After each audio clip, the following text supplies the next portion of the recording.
Well, thank you, Pastor Alyssa. It's very good. Great to be here with you. Let me give you a little bit of context behind this session. At the end of last year, AC ran a Women in Leadership Forum, and we had a number of outstanding leaders come and speak into this topic, this idea of raising and releasing women into positions of leadership and ministry. And it kind of struck a chord. And so the ACC decided to take this onto a larger platform and carry on that conversation. And so that's what we are going to do today. As has already been said by Pastor Alyssa, from its inception, the Pentecostal movement in Australia has had key women really pioneering ministries and stepping into positions of leadership and authority. And the Spirit is clearly evidenced in their life and ministry that He's called them, that He's graced them, that He's gifted them to lead and to minister. Over time, that has sort of shifted, but the Pentecostals have always championed that every member is a minister, whether you're male or female. And the call of God for His church, for your church, is simply too great to only have a certain amount of people kind of step up. We need every member responding to the call of God. That's men and women. And God wants your church, He wants His church to flourish. So, in this session, we are going to focus on how we can be more intentional about raising up and releasing women into ministry. And we're going to do that by interviewing some very wise and seasoned leaders and quite attractive, I might add.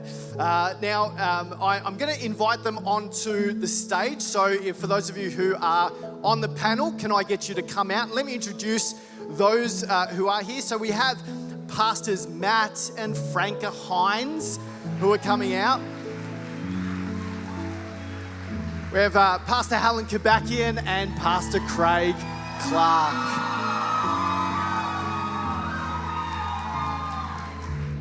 Love it. Now, Pastors Matt and Franca obviously don't need a lot of introduction, particularly because of the role that they play here in the state president and state women's leader. But I will say this about them. I have had the privilege of being under their leadership for over a decade.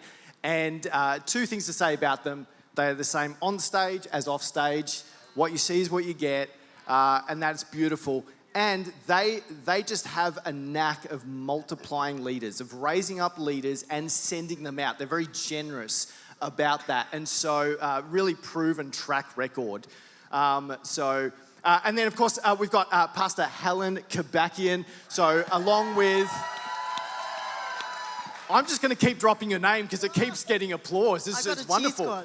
Along with a very handsome husband, Richard, they're just, Helen, they run Lifehouse Church. They have campuses here in Australia and overseas. And Helen is just one of the sharpest leaders I know, great communicator, and one of the most encouraging people that I know. So it's great. And Pastor Craig Clark as well. Hey, tone it down, please, life. Taking up my time.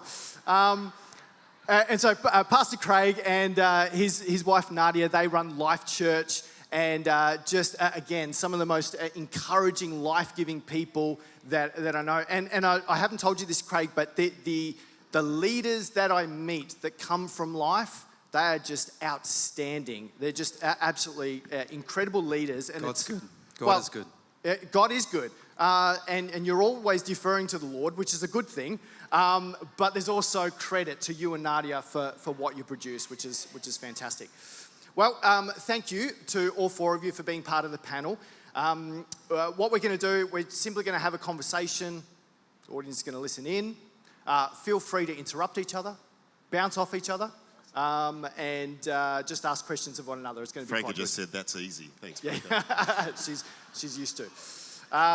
Used to that. Well, actually, we will start with you, Franca. My first question has got to do with what we're missing when we don't have women at the leadership table. What are we missing? We're missing wisdom. Thank you. No, I actually... This is awesome. No, I think, men and women, as we say, we're equal, but we bring different gifts. And there is strength in each one of us. Doesn't matter if male or female, we bring strength. But I do believe that we do bring wisdom. And I know that even when we work together and perception, my perception is very different to Matt's. Yes. And we complement each other. And we work well together in doing that. So I just believe, I've always prayed, Lord, give me the wisdom to do what I'm doing. And he has always, and I've just found, for me, that's what works. So that's my key for me. Maybe it's different for you in your church, but I do believe that's what we're here, and strength and perception. Yeah. Go, Matt. I know this is not the forum for that, but I know, for example, in our marriage, right, the Bible does say submit to each other, and we have learned in our marriage that makes us really healthy, combined leaders together to submit to each other's strengths. So there are things that Franca brings to the leadership table that are just phenomenal. And then there are things that I bring, and we've just worked out what each other's strengths are. And if you're a husband and a wife that are leading together, God has not called you to compete against one another, right? God has called you to be secure in the strength that your partner brings to the table. And I've learned over many years to listen to Franca's intuition. And, there are times that, I've wanted to employ someone, for example, and Franca has said, don't do it. And I said, but this guy, he's great. He loves me. He's committed. He's committed. Because, when you meet potential staff, they always love you, don't they? They always put their best foot forward. And she goes, there's issues. And, I've had to walk a very difficult path in some instances of people. And now I've realised over 30 years, I'm listening to her in those areas. So submit to each other's strengths, just as a married couple, is just incredibly powerful. Yeah, there you go. So good. Craig? Oh, no, yeah, it's brilliant. It's absolutely awesome. I think if in our context, and I think it should be the case for all of us, it's not just lacking wisdom if we don't have the incredibly graced and gifted women in the room in those environments, but we're lacking discernment, we're lacking anointing, we're lacking a voice that's able to represent 50% of our church. Just let that hang for a bit. And so, because sometimes we think, oh no, we've got it all sorted, we'll just get a tap in, and then, but actually the truth of it is 50% of our churches are made up of incredible women who are graced by God, called by God. And I think in that as well, it also, it produces role models for the next generation. Like Nadia, when she was 5 years old, she saw the pastors as a couple, but the amazing woman leading worship and just right there alongside in her grace zone. And at 5 years old, Nadia said, for the rest of my life, I want to be called to building God's house. And so what would happen if it was just like, no, sorry, that's just for the men. That's just for then my wife wouldn't be doing what she's doing. She wouldn't have reached me. I wouldn't be saved. We wouldn't be doing what we're doing. So I think as well, it actually gives vision to others to realize, hey, it's not a man's club. It's a God's called purpose. It's a real full picture. Very good. And I think that's a cool thing. And I don't think we have a culture of man's club. Don't get me wrong. I don't think we have that culture. But at the same time, I think it's a healthy thing. Fantastic. I saw some stats recently that it's actually above 50% of our congregations are made up of females. So that's a really good point. Did I hear correctly? So you got saved because of Nadia's witness? Yes. Yeah. She flirt to convert. Flirt to convert. 100%. Come on. And she just won't stop the first part.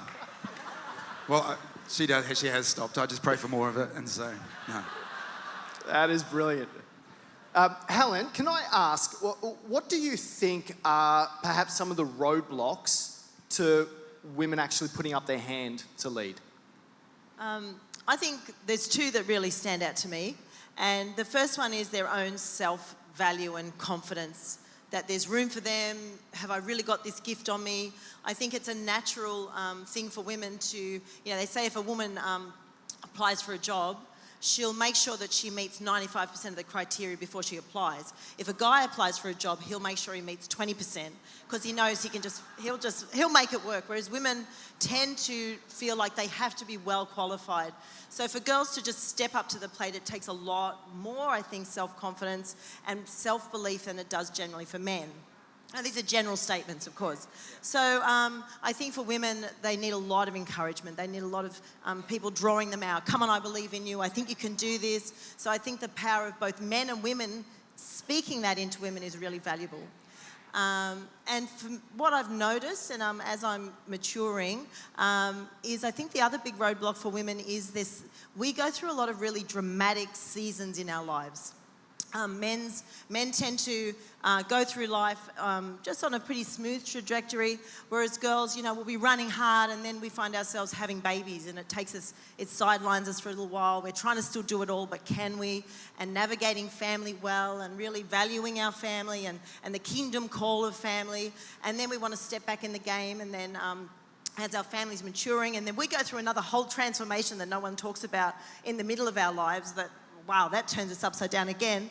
And so just this, women sort of they step in and out and thinking about how do we navigate those roadblocks, that if someone steps back, how do we help them step back in? And even in later seasons in life, how do we help them activate even in maturity, whereas a guy tends to just do that more naturally. Yeah. Very important insights. Franca, do you have anything to add in that space? What are the roadblocks? I think it's exactly what you said, Helen. But I don't know if there's many roadblocks. I think as women, sometimes we do it to ourselves. Sometimes it's not actually other people. We get ourselves caught up in these mind games with ourselves, and we try and be better than everyone else. And I think that can be the roadblock. And I think you do need to start to believe in yourself and go, yeah, I have got something on my life to bring. And I think that's where we get caught. We go, and we have 100 questions in it. Oh, can I do it? Can't I do it? Will I do it right? Will I say it right? All that. But I just think sometimes we've got to get past that and try and just go, Lord, help me. I need you. And that's how we've done our life, even in our leadership. Sometimes I know I'm not qualified for some areas, but I will rely on Matt because he's more qualified in other areas and so forth. So I think sometimes it's just ourselves that we get caught up in the mind games. Yeah. It's so good. If I can just add to, I actually, in preparation for this, grabbed a great group of our female staff together and brainstormed. And one of the things was the reality of culture. In different cultures, there can be that reality that, in a loving way and in a right way, there's the submissiveness of a wife towards her husband.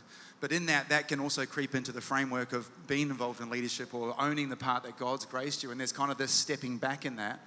And I think in that as well that what we could easily have in some different environments is, as men and as leaders, we can actually take a superior mindset. That we think, we're it. We've got to be the ones in charge. And there's a protectiveness to that, and there's a missional part to that. But actually, at the same time, if we think we're superior, straight away, the spirit you project in the room is inferior to anybody else. And rather than releasing people, what we're doing is we're squashing and we're restricting people. And so even if you could say, we believe in women. You have your Tuesday night 3 times a year. That's your thing, right? And you put them in a program. Like for us as a church, we don't have a women's ministry. We don't. Not that we don't believe in it, but every part of the ministry is the women's ministry. Every part of the ministry is the men's ministry. Why? Because we're a body that works together.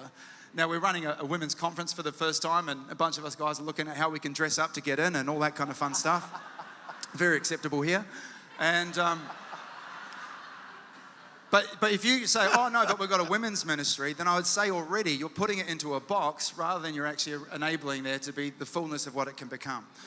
And so in that, I would also say as an employer and as somebody in that space, the truth of it is, and I just want you to hear my heart in this, is the reality of navigating the season of babies and children is a real thing. I've invited a wonderful young woman in our church to be on our board and our eldership, but at the same time, little did we know, but she had wonderfully fallen pregnant. And if we adopt the mindset of the world that says that babies are a hindrance rather than a blessing, if we take that on, that they're a burden rather than an inheritance from the Lord, then we will actually negate our divine assignment that you have as women. That's a privilege I'll never, ever get to have. But in that season, it doesn't mean you're disqualified forever. That's the thing, is you've got to keep your heart open going, okay, for the season of that might not work, but what's the next season God's got? And I think that's something we've had to navigate, and it is a real thing you have to navigate. Maternity leave, all that stuff's real, but I think if we stop saying, hey, it puts you out, but it just means, hey, it just looks a little different right now. And if we as bosses as well set hour structures, that you have to be in at 8:30 and you have to stay till 5, that just doesn't work for a mum. She needs to be able to come in at 9:30 and leave by 2:30, 3 o'clock. And if you haven't got flexibility in that space, then already you're restricting and you're dominating a space that, yes, that works for a bloke, but that doesn't work for a young mum or a wife or someone who's got other vocational things. And so I think those are restrictions that we just constantly are looking at and trying to be flexible with. That's great. Any other, let's tease that out a little bit. Any other areas that any one of you can think of in terms of how can we help women during those times to be a little bit more, for us to be flexible in those times to keep encouraging her? Any other ideas off the top of your head? I think we're the same. We've got, like on staff, we've got 17 female staff. There's 35 staff and 17 are females, and there's been a few that have gotten pregnant over the last few years, and we've just gone with it. We're going, okay, you stay till when you need to. And most of them will go, I want to stay right till I have the baby. And I'm like, no, you can, take your time out now. But they just love being in the house, that we're going to stay right till we can have our kids. But we make sure that they do take the time out. And when they do come back, and they all have come back, and they work their hours, exactly what you're saying. And some of them will work from home, online. And so we've made it that way so all of our women can come back to work and know that we trust them. We trust them, and they're working and they're loving it. And they balance their family life and church and their ministries. And so that's how we do it as well, yeah. And I think thinking about just women who are on your teams, so maybe that next level of leadership, they're maybe not on staff, how do you make space for them that the husband and wife, especially if you're both sort of ministry focused, that it's not always you go, honey, I'll stay home with the kids when there's leadership things or development things, helping your teams, your couples, actually keep both of them on the page. So encouraging, tag team, one leadership night, you come, the other leadership night, encourage your wife to come, let her be involved, let her be on the page. So it's even those simple things, maybe even like a team of babysitters, your young adults, hey, we need you all, we need a babysitting army, so that we can have our couples on the page, the girls can be present. So just those really practical things that keep girls engaged, even if they're just at a leadership level that's just team rather than staff, I think is important. I had another one from the team. This isn't from me. This is from a room full of women. They said chocolate and cake. Why am I nervous? Why am I nervous about what you're going to say? Well, people have stuff in their hands they can throw. But they said chocolate and cake is always really great. So chocolate fondues, all those sorts of things are really, really, really helpful. But I think the other one is just power of invitation. The power of just inviting. Because again, if we're hearing it, if 95% of the things don't line up, then I won't even put myself forward. I think it's really important for us to be able to say, no, that doesn't have to be a barrier. Like, we can work around that. No, we'd love you to be part of it. Even if you can do whatever it might be, a couple of hours a week. I think the power of constantly inviting, because if we realize that there's a constant saying, nah, then who knows, then we've got to increasingly create that thing of like, no, yes. Like, you can still do this. And God's graced you, and He's graced your family, and He's graced all of that. And so I think the power of constantly inviting And then I think for us, role modeling, like Helen said, role modeling what it is to be like, hey, I'm going to go and grab the kids, you stay, and you lead this, and you look after that. I think if we role model that, then it makes a model for other great men and dads to do the same. So, very good. Leads into the next question quite well. What have your churches practically done to help increase the amount of women that want to put their hand up to leadership? But maybe, Matt, we'll start with you. Just don't make it an issue. Don't make drama out of something that doesn't need to be drama.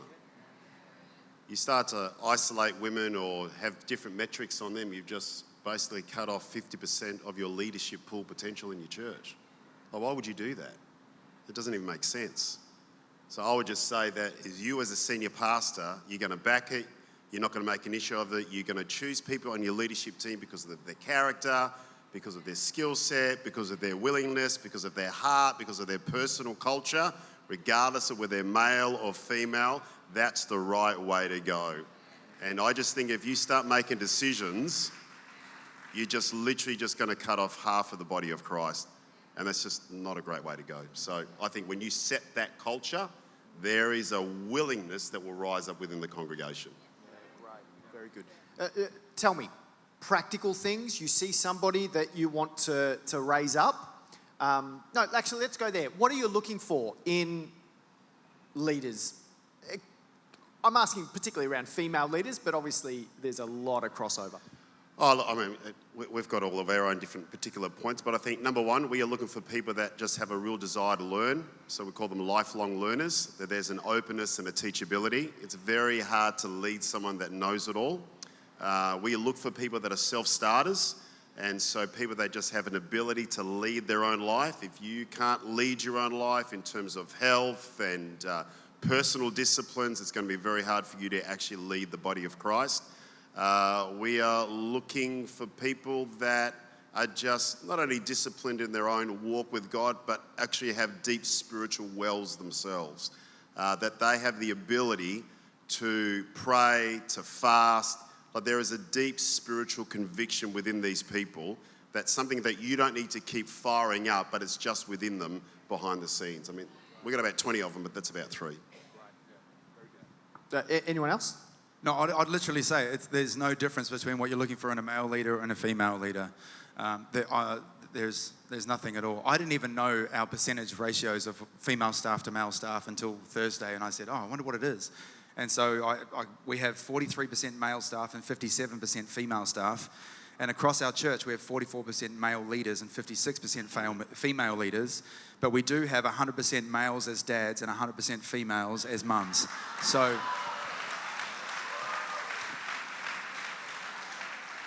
you never know. You never know. And so, no, but I think that's the thing is don't make it an issue.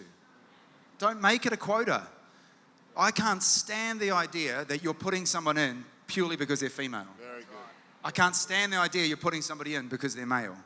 Right? Like, no, put them in because they're graced by God, called by God, appointed by God. They've got the heart, they've got the spirit, they've got all those other qualities. They've got, like, just last thing you want is someone, like, in just because they're like, oh, you're a token vote.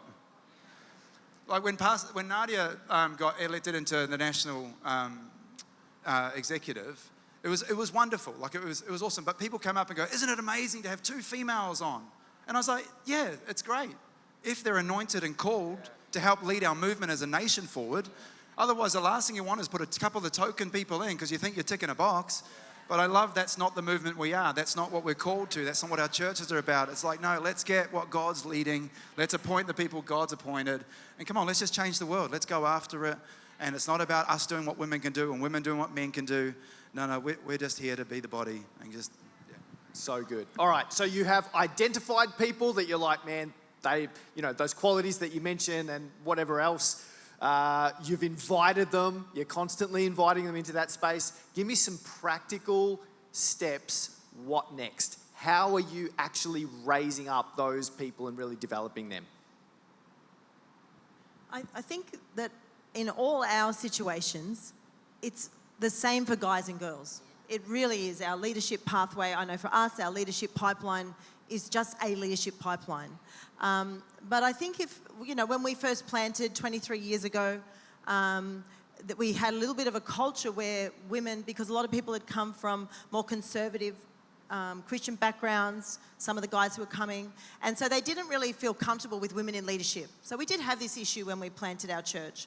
So actually, so me having to step up and sort of break through that was something I had to do first, but then also us helping to change the culture in people's minds about that. So identifying young people, young women, and saying, I believe in you. Now, they might not have had all the character, all the deep well, all the depth, but seeing there was a potential future in that person and calling that out and starting to speak that God can use you, even though as a girl maybe you thought you couldn't. I believe in you. And then the other part of that comes from off the platform, how we tell stories about women, how Richard and I very practically and intentionally often stand together on the platform to say that we both lead, it's us together. So, this was very early days, and then people would see, so Helen is part of this. It's not him with her behind. And so I think it's how we model it from the front when we're preaching, telling,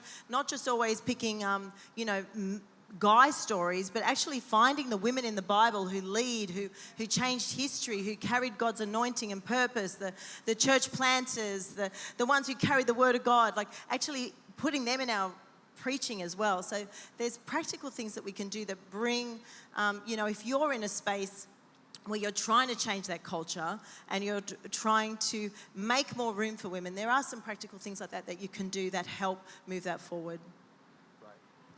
Let me dig a little bit deeper there. So really practical. Okay, so you've got a potential leader in front of you. Yeah.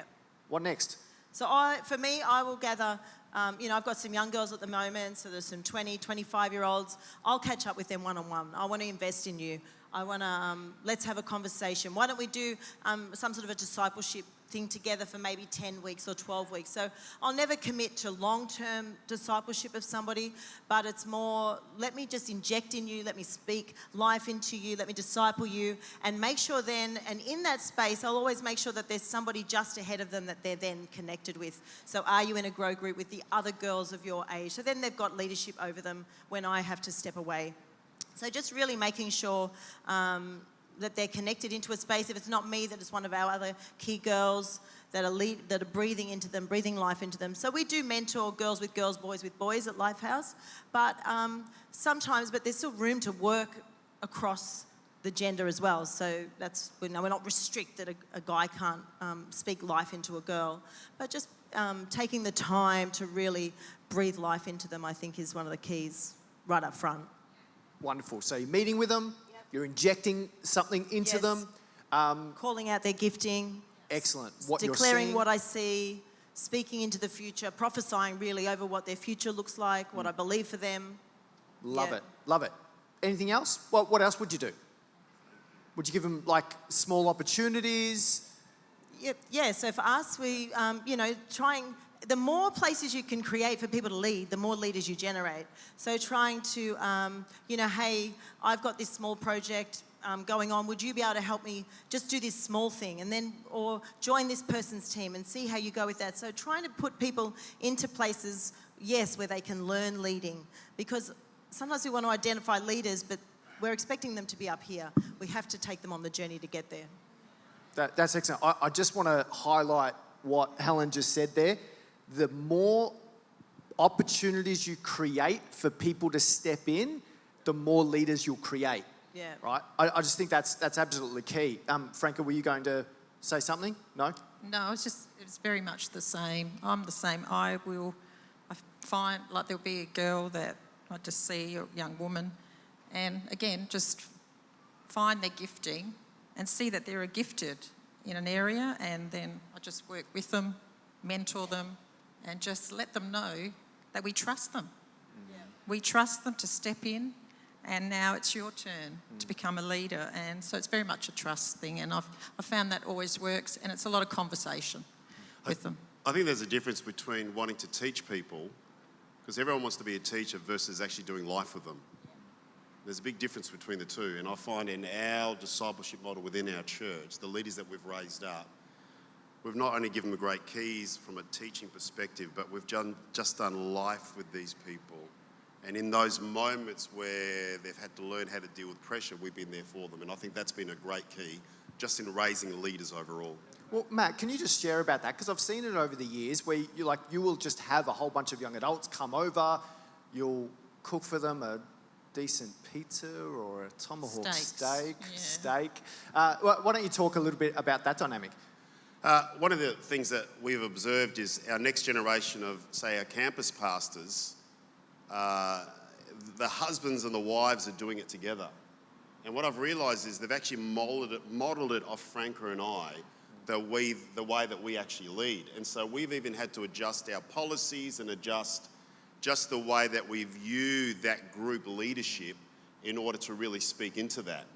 And so I would just say this for you as leaders, for especially us as senior pastors, people watch us all the time. And they will model our behaviour and the way that we lead with our spouses. They will do the same thing, or they won't do the same thing if we're not actually doing that. Yeah, very good, very good. Okay, here's a question to all of you. Sometimes in our churches, because of theological persuasion, because of ethnic background, etc., some people come in and they have a struggle with women in leadership. I mean, you were sharing that earlier, Helen. How do you navigate that tension? Okay, can I just give an overarching statement? Mm-hmm. All right? I had a pastor come to me a while back who wanted to become an ACC church, and he had a problem with women in leadership.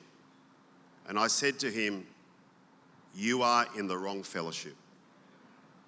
You're in the wrong fellowship, right? There are so many different opinions about this. There are movements that don't agree with it. We as the ACC believe in women in leadership, right? That's it. We don't need to apologise for it. We don't need to justify it. If you want to have a theological debate, go see all the guys in our Bible college and you can debate it until the cows come home. But as a cultural setting on what we agree and what we believe, right? I remember years ago we had, and as our fellowship has grown, we've had different pastors that have come in from different other movements. And I celebrate that and I think that's fantastic. Every now and then, you'll have people that will come in that will try to bring their previous background, religious culture into the ACC. And there was a season there where there was a pressure for us to become less Pentecostal and more mainline. We had to push against that. We are a Pentecostal movement. We believe in the power of the Holy Spirit. We are not like any other fellowship. We are very, very unique.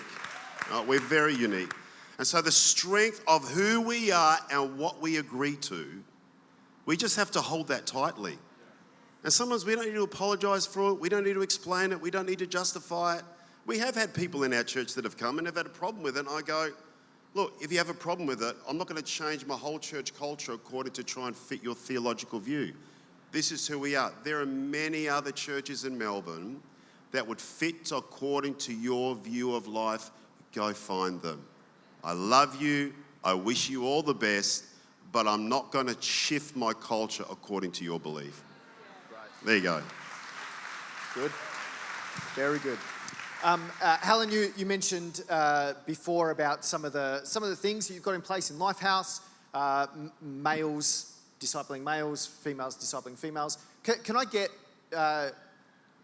you, plural, to maybe talk about the male-female dynamic? Can you just give us some just practical wisdom for men and women interacting that just keeps all parties safe but doesn't squash the development or the potential for development? Yeah, I can give you a few that we listed down with our great group. Basically, healthy boundaries are really important. And so in dealing and communicating and all that sort of thing is don't dive into all the emotional stuff. Keep it work-related. Keep it to the task. Keep it to the project. Obviously, if you can see somebody's upset or you see something else is going on in their world that's not then just say, hey, I'd love you to catch up with, and enable there to be a healthy place. So you're not denying it in the room either, because I don't think that helps. If you just go, oh, something was up, I just don't know what it was, that was awkward, let's just forget about it. It's actually caring enough to say, hey, I think that's a really key one. Intentional, obviously, then with your words. Be encouraging, but at the same time, words are very powerful to a female heart. And so I'd be careful with your words. So be encouraging. We treat our team like we're all mates, and so in that sense, there's a healthiness of just being friends, rather than trying to have this over affectionate words or language. And same with touch.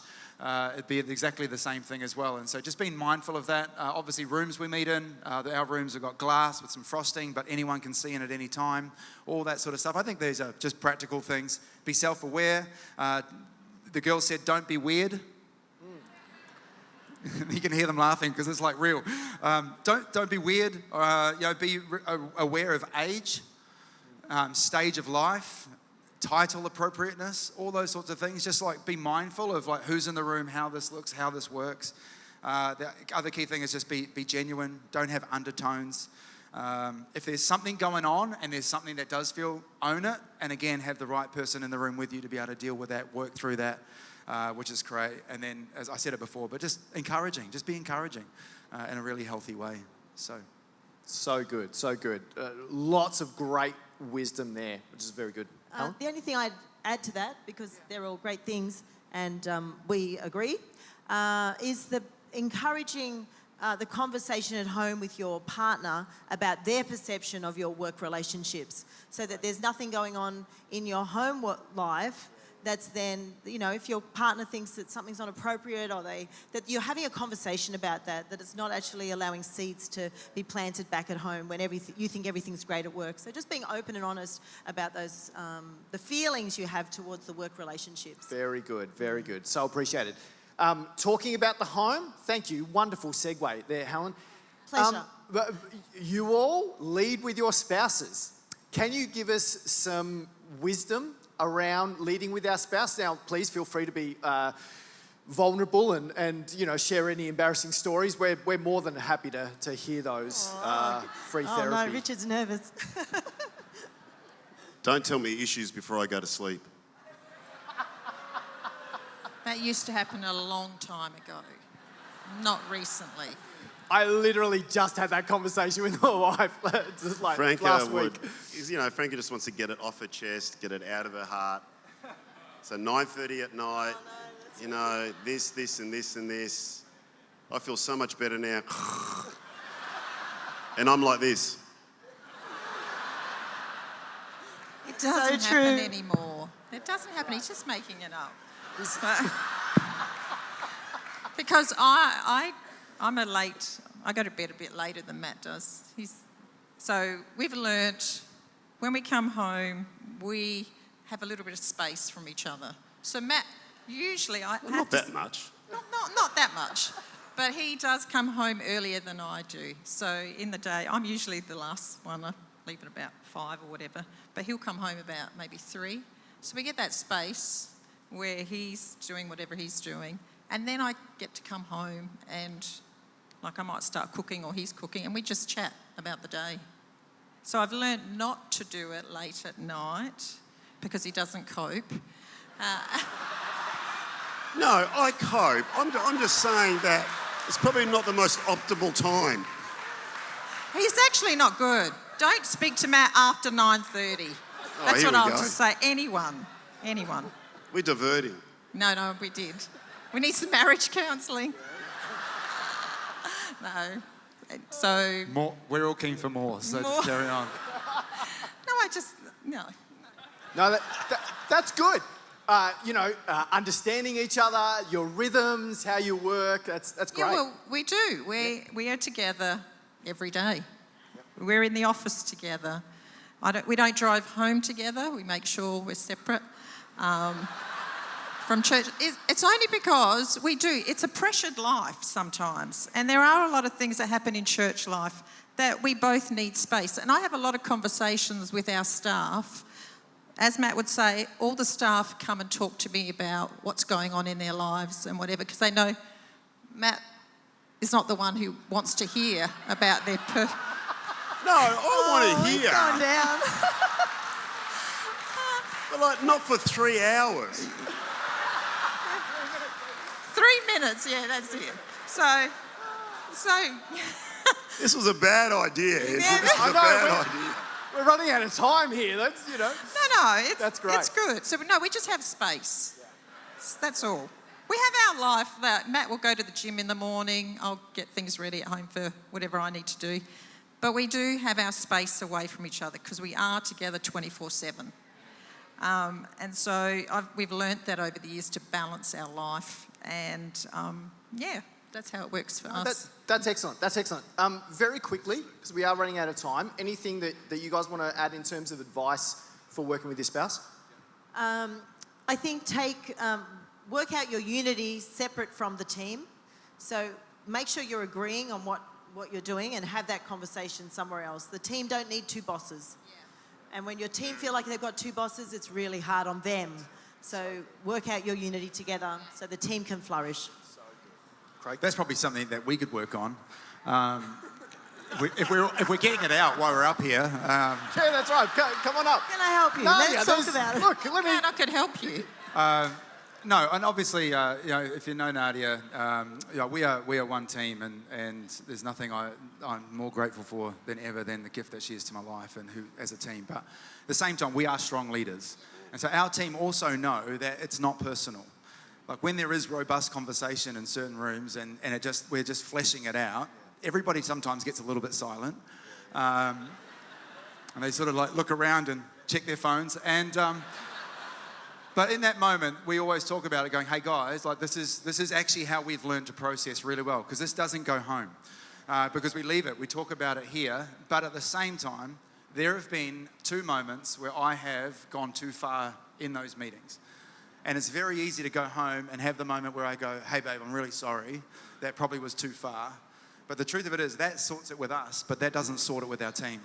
And so one thing I've learned to do is actually to email everyone in that room with Nadia in it, just saying, hey everyone, just want to say that it was inappropriate and I probably was a bit too heavy-handed, and that's not who I want to be as a leader. It's not how we want to operate as a team. And so we've learned to have robust. Yeah, very good. But we can sort it out at home, but that doesn't sort it out in our team. And that's not a culture I want to bring or who I want to model. And so it's just been try to be really real with that sort of stuff. And yeah. So good. All right, we're almost done. Let me ask you one thing. If you could share one thing to either the males in this room or the females in this room in one sentence, what would it be?